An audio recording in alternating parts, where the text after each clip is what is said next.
Your Eminence, the Papal Nuncio of the Republic of Kenya, Your Eminence Cardinal Njue, Graces, my Lord Bishops, the clergy, fellow Catholics and Christians here gathered, tumsifu Yesu Kristo. Milele na milele. Asanteni sana. We gather here today as people from different backgrounds, different religions, to remember and to celebrate the life of a man who truly walked in the path of Jesus. A man who, despite his high position, did not walk in and amongst the high and mighty in the world, but rather, like Jesus, chose to walk amongst the poor and those most in need. A true lesson, a true example of what we all call servant leadership. He chose to serve, not to be served. He chose to deliver, to save, not to be saved. I think many of you will always recall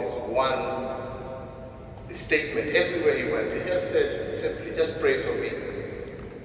Pray for me. Pray for him to be able to do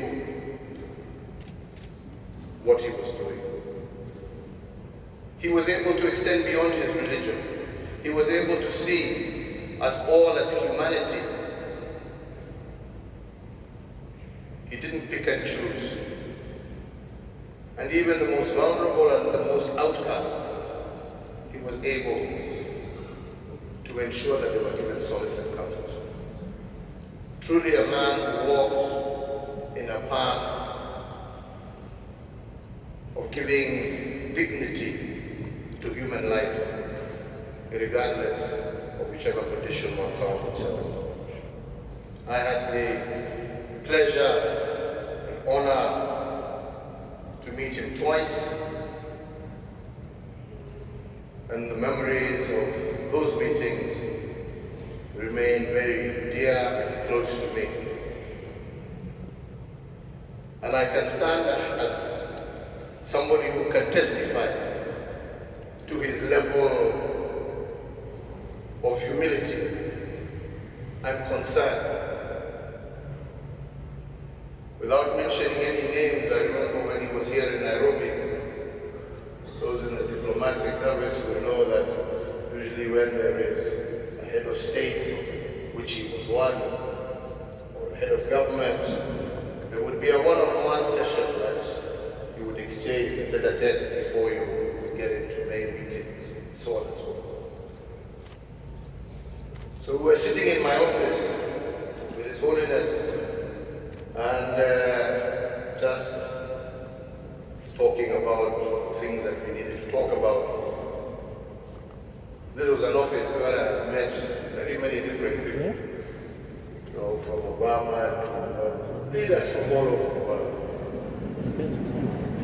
And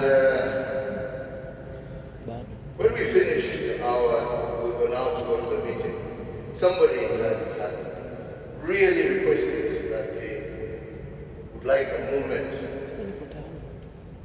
with His Holiness. I didn't know how to put this because anyway, I decided I was going to put the message across. He said, "Oh, no problem." So I invited the person over to my office before we moved out, sat, went back to the seat, silence in the room, nobody's talking.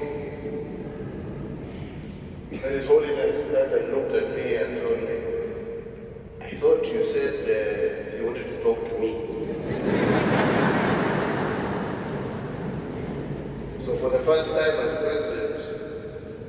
Another head of state threw me out of my own office. Quite incredible. But the most important thing was not even that. The most important thing to me was that here was a man, a leader of 1 billion plus people across the world. But this person who he chose to engage with, he followed up with them even after he left Kenya, communicating with the person, engaging with the person. What greater show of humility can you ask for a man than that? That he can lead 1,000, 1 million, 1 billion people, but he still remembers the one lost sheep and will always go out in search of it. I think that is the lesson for all of us. It definitely was a lesson for me, and I shall always remember the greatness of that man. And may the Almighty God rest our father's soul in eternal peace, and may he give us, in the days to come, another father who shall be able to continue on the journey that he set for.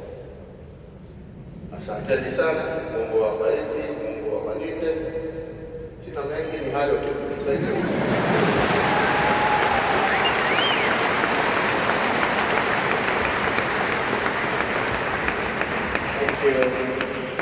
Thank you, Your Excellency Uhuru Kenyatta, for sharing that bit of hunting experience with the Holy Father, Pope Francis. Thank you.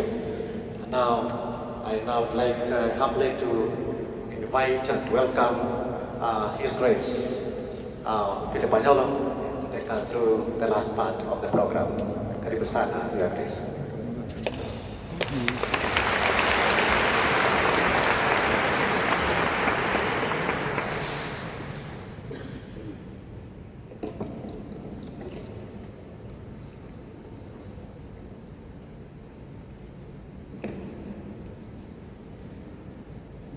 So Your Excellency, the Apostolic Nuncio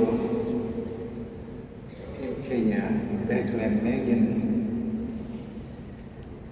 Your Eminence, John Cardinal Jr., Your Grace, Martin